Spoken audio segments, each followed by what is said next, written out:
रात का गहरा अंधेरा। मोटरसाइकिल पर जो एक मेरे सब्सक्राइबर हैं मिस्टर रतन, वो मुझको जो है किसी काम से दिल्ली गेट तक ले जा रहे थे। रात के 11-12 बज रहे थे। दिसंबर का महीना था, घनघोर कोहरा था। वैसे भी उस रोड पे कोई आता जाता नहीं है। अंधेरे के बाद तो कोई निकलना पसंद नहीं करता, क्योंकि जिस जगह जाता बीच में एक बहुत बड़ा सा दरवाज़ा पड़ता है, जिसको खूनी दरवाज़ा कहा जाता है। कहा जाता है इस खूनी दरवाजे को शेरशाह सूरी वंश के जो बादशाह थे उन्होंने बनवाया था। और वो जो है दरवाज़ा 3 मंजिला है, और उसमें जो है क्या कहते हैं, वो लाल रंग के क्वार्ट्ज पत्थरों से बना हुआ है। बहुत ही भयंकर मौसम था, बिजली भी चमकने लगी लीजिए।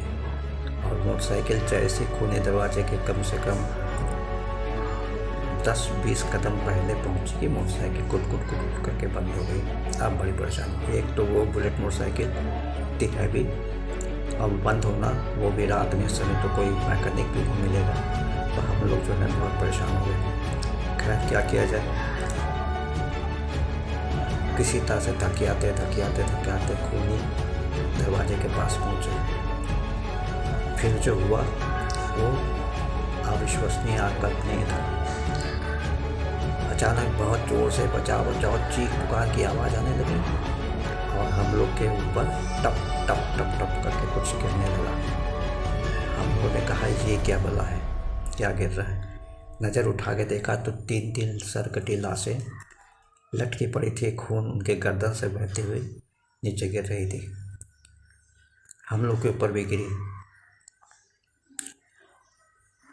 हम लोगों ने कहा ये क्या, और बचाव की आवाज़ें आने लगी। किसी तरह से जोर लगा के पीछे से मैं धक्का दे रहा हूँ, वो बेचारा आगे से घसीट रहा है। खूनी दरवाजे के आगे तक पहुँच गए। जैसे आगे 10 कदम आगे पहुँचे होंगे कि मोटरसाइकिल पर बैठा उसने किक मारा तो स्टार्ट हो गई। खैर जान बची, लाखों पाए, लौट के बुद्धू घर को आए। बस यही चीख पुकार, शोर शराबा, दहशत, मेरे तो रोंगटे खड़े हुए, और ऊपर से खून का टपकना। क्योंकि रोशनी में आके हम लोगों ने देखा कि लाल लाल रंग का खून जैसा कुछ था। हम लोग जो है घबराहट के मारे जो है आगे इंडिया वो दिल्ली गेट तक जाना था, तो वहाँ चले गए। तो ये जो खूनी गेट जो है, अब इसको पहले किसने बनाया था, ये मैंने आपको बहुत पहले इतिहास में ले चलता हूँ। शेरशाह सूरी, जो कि सूरी वंश की स्थापना उन्होंने की थी और दिल्ली पर राज करते थे। तो उस समय ये खूनी दरवाज़ा नहीं कहलाता था, उस समय ये काबुली बाज़ार कहलाता था। क्योंकि शेरशाह सूरी को फिरोजाबाद बहुत ही पसंद था। वो वहाँ हो सकता है राजधानी बनाना चाहते हैं।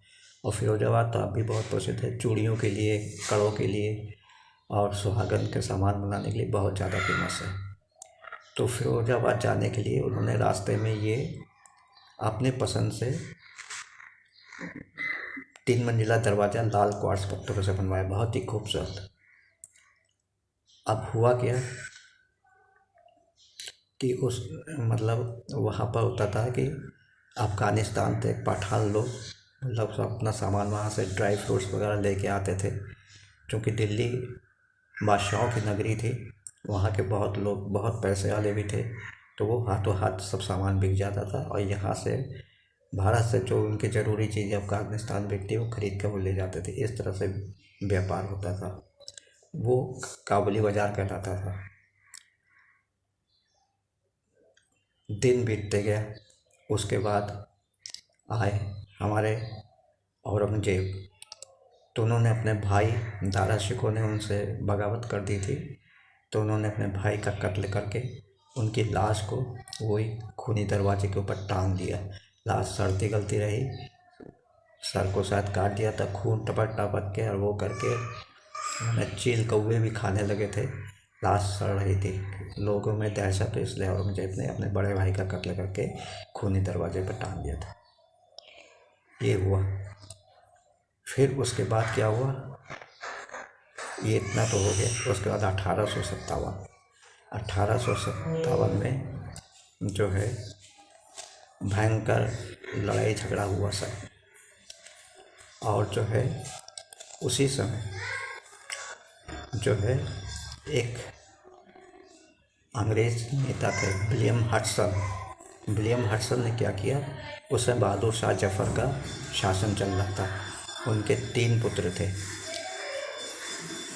2 पुत्र और 1 पोते को सरेआम विलियम हडसन ने गोली से उड़ा दिया सबके सामने, और उनकी लाशों को उसी खूनी दरवाजे पर टांग दिया। ये खबर महल तक पहुंची। बादशाह ने तुरंत जो है अपने परिवार को समेटा, सामान समेटा और हुमायूं के मकबरे में जाकर शरण ली। वहाँ पर शरण ली, लेकिन वहाँ विलियम हडसन ने को किसने मुखबरी कर दी, तो वहाँ पर उन्होंने सैनिकों को ऑर्डर किया। सैनिकों ने वहाँ जाके, ब्रिटिश सैनिकों ने उनको गिरफ्तार कर लिया।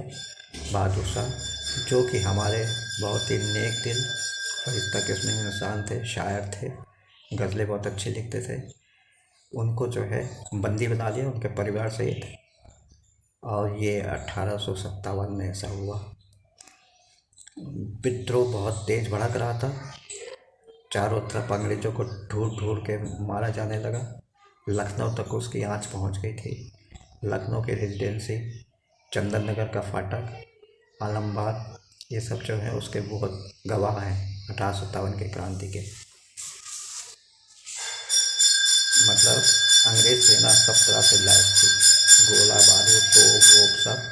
और हमारे क्रांतिकारियों के पास सिर्फ क्या था, तलवार थी, बंदूकें थी, गोला बारूद था, लेकिन उन्होंने जमकर मुकाबला किया। तो 1857 में सब भयंकर हुआ। उसके बाद धीरे धीरे सब शांत हो गया। अंग्रेज़ों को जो है चुन चुन के मारा गया। उसके बाद की स्थिति ये हुई कि जो है 1947 आया। उसमें एक मिस्टर क्लिफ थे, जो इंग्लैंड में जो है एक ऑफिसर के पद पर थे ब्रिटेन में। तो उनको कहा गया कि आप हिंदुस्तान आइए। उस समय वाइसराय लॉर्ड माउंटबेटन थे, उन्होंने ऑर्डर किया, तो वहाँ से उनको वो आ गए। वो इस सब के बारे में कुछ नहीं जानते। उनको क्या विचित्र से काम सौंपा गया कि हिंदुस्तान आज़ाद होने वाला है, इसको आप 2 टुकड़ों में बांट दीजिए, आप दीजिए। ना वो कभी हिंदुस्तान आए थे, ना उन्होंने कभी यहाँ की परंपराएं वगैरह देखी, ना ये भी जानते थे कि किस तरह से बंटवारा करना है। बस एक ऑर्डर, बंटवारा करना है। तो मुसलमानों का और हिंदुओं का जहाँ बाहुल्य था, उस क्षेत्र में उन्होंने काल्पनिक रेखा से नक्शा पेश किया, उस पर एक क्लिफ लाइन बना दी, जिसको 1947 में आज़ादी के पहले जो है हिंदुस्तान और पाकिस्तान में विभाजन हो गया। अब जैसे विभाजन हुआ, लोगों की आक्रोश बढ़ती गई, मारकाट शुरू हो गया, भयंकर रूप से कत्लेआम शुरू हो गया। पाकिस्तान से जो ट्रेनें आती थी उसमें हिंदुओं की कटी फटी लाशें, सिखों की, सरदारों की, पंजाबियों की कटी फटी लाशें पड़ी रहती थी।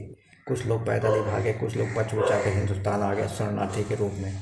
और इधर से जो क्या कहते मुसलमान थे, तो पंजाब के इलाके से जो भी लोग गए, तो जब सिखों की ये दुर्दशा देखी कि वहाँ काट काट के, तो इन्होंने मुसलमानों को पकड़ पकड़ के मारना शुरू कर दिया। अछूता रहा तो सिर्फ बंगाल में महात्मा गांधी गए नोआखाली में, उन्होंने लोगों को समझाया, तो वहाँ पर इतना कुछ नहीं हुआ जितना कि हमारा ये उत्तर भारत में हुआ, भयंकर मार काट। अब जो है इतना तो सब हो रहा था। उसके बाद आया 14 अगस्त 1947। पाकिस्तान के जो क्या कहते हैं, मतलब पाकिस्तान अपना स्वतंत्रता दिवस मना रहा था, और इधर 14 अगस्त की रात में 12 बजे ठीक हिंदुस्तान भी आज़ाद हो गया। पंडित जवाहरलाल नेहरू ने अपना भाषण, अंतिम जवाहरलाल नेहरू ने स्वतंत्रता के परिप्रेक्ष्य में अपना भाषण दिया। खुशियों की बहुत खुशियाँ चारों तरफ उमंग फैल गई कि अब हम आज़ाद हो गए, गुलाम भारत नहीं रहा, भारत स्वतंत्र हो गया। ये 15 अगस्त 1947 को रात के 12 बजे हुआ। लेकिन जोश खरोश उस समय दिल्ली में बहुत भयंकर बरसात भी हो रही थी, लेकिन लोगों के जोश खरोश के पूछिए ना। उस रात में 12 बजे के बाद से लेके पाँव फटने तक लोग जश्न ही मना रहे थे। पटाखे फोड़ने लगे, हो हल्ला मचाने लगे, मिठाइयाँ बांटी जाने लगी कि भारत आज़ाद हो गया। तो ये खूनी दरवाज़ा जो है, मतलब क्यों नाम पड़ा कि औरंगज़ेब ने जब अपने बड़े भाई दारा शिकोह का कत्ल करके लटकाया, उसके पहले जो है क्या कहते हैं, फिर जो है मतलब हमारे जो स्वतंत्रता संग्राम में जो 1947 में स्वतंत्रता संग्राम में भी मारकाट हुई, वो उसी गेट के आसपास बहुत मारकाट हुई।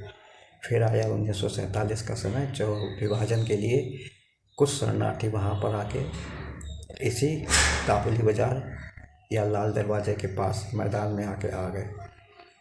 लेकिन कुछ दहशतगर्द लोग, जिनको सिर्फ दहशत फैलाना होता है, उन्होंने उस छोटे छोटे शिविर लगे थे पंजाब से, मतलब पाकिस्तान से आए हुए शरणार्थियों के, उसमें घुस के लोगों को मारना काटना शुरू किया। बच्चों को, महिलाओं को भी नहीं छोड़ा, और इतना रक्तपात हुआ कि पूछिए ना। ये 1947 के विभाजन के, मतलब विभाजन के ठीक पहले है। मतलब यही अगस्त के महीने में, मध्य अगस्त के बीच में ऐसा मारकाट हुआ था। अब भारत स्वतंत्र हो गया। लाल दरवाजे में चूँकि वो हॉन्टेड घोषित हो गया कि वहाँ पर अभी भी चीख पुकार, खून का टपकना, ये सब देखा जाता है, सुना जाता है। लोगों ने रात में निकलना बंद कर दिया। धीरे धीरे वो हॉन्टेड रेड गेट, लाल दरवाज़ा या खूनी दरवाज़ा कहने लगा। अभी भी लोग बाग डरते हैं। हम लोग से मुश्किल से 5-6 मिनट वहाँ पर गुजारे होंगे दरवाजे के नीचे से निकलने में, बुलेट को धक्का लगाने में। और उसी में जो है क्या कहते हैं, हम लोग को भयंकर अनुभव हुआ। शोर शराबा, चीख पुकार, मार काट, बचाओ बचाओ, और ऊपर से खून का टपकना। लेकिन जब बुलेट स्टार्ट हुई तो हम लोगों ने देखा कि हम लोग जो कमीज पर जो पड़े थे, तो खून का कोई नामो निशान नहीं था। बस एक जगह ज़रा सा खून जैसा लाल लाल दिखा। तो हो सकता है दहशत या पहले से सुनी सुनाई बातें को हम लोगों ने मतलब एक काल्पनिक रूप से कहानी का रूप दे दिया कि खून टपक रहा था, लाशें वहाँ थी। होता है कि नहीं जानता हूँ, लेकिन ये अनुभव किया भयंकर। तो ये कहानी आपको कैसी लगी? ये जो है मैंने शेरशाह सूरी से लेके 1947 के विभाजन तक की पूरी कहानी बताई है। आशा करता हूँ कि कहानी आपको पसंद भी आएगी और आपके ज्ञान में इजाफा भी करेगी। खूनी दरवाज़ा या लाल गेट, या सबसे पहले शेरशाह सूरी के समय काबुली बाज़ार, ये बहुत ही फेमस है और दिल्ली गेट के पास है। बहादुर सरोवर मार्ग पर दिल्ली गेट के पास है। नमस्कार। मैं आपको बस निवेदन करता हूँ कि कभी आपको यदि भूत प्रेत की कहानियों पर या हॉरर एक्सपीरियंस लेना हो, तो आप रात में 12 बजे के बाद उस गेट के नीचे से निकलिए। आपको खुद ब खुद पता चलेगा कि जो हम लोगों ने देखा वो सच था या झूठ। यदि कोई गुजरा हो, किसी के कोई वो हो, तो कृपया करके मेरे जो कमेंट सेक्शन में कमेंट्स ज़रूर कीजिएगा कि उन्होंने ऐसा महसूस किया कि नहीं। इसी के साथ मैं ये वीडियो समाप्त कर रहा हूँ। आशा करता हूँ कि इसको भी आप लोग अच्छी तरह से वो करेंगे और ज़्यादा से ज़्यादा संख्या में लाइक करेंगे। व्यूज़ मेरे बहुत कम आ रहे हैं, इसलिए व्यूज़ बढ़ाइए, नहीं तो मैं कोई फ़ायदा तो है नहीं। इसके बाद जो भी मैं दूंगा वो कैमरे से खींच के करूँगा। लैपटॉप तो मुझको गिफ्ट में मिल गया है, उसी से करके मैं खींचूँगा वो कैमरे से, अब उसको करके फिर डालूँगा। शायद 2-4 दिन लग जाए। तब तक के लिए नमस्कार। जय हिंद, जय भारत। आज रामनवमी है, उसकी आप सबको शुभकामनाएँ। दुर्गा नवमी है, उसकी सबको शुभकामनाएँ। भगवान करे आपकी सारी इच्छाएं पूर्ण हो। आप लोगों को आशीर्वाद शुभकामनाओं सहित बाबा ने लखनऊ से 9616205263। नमस्कार।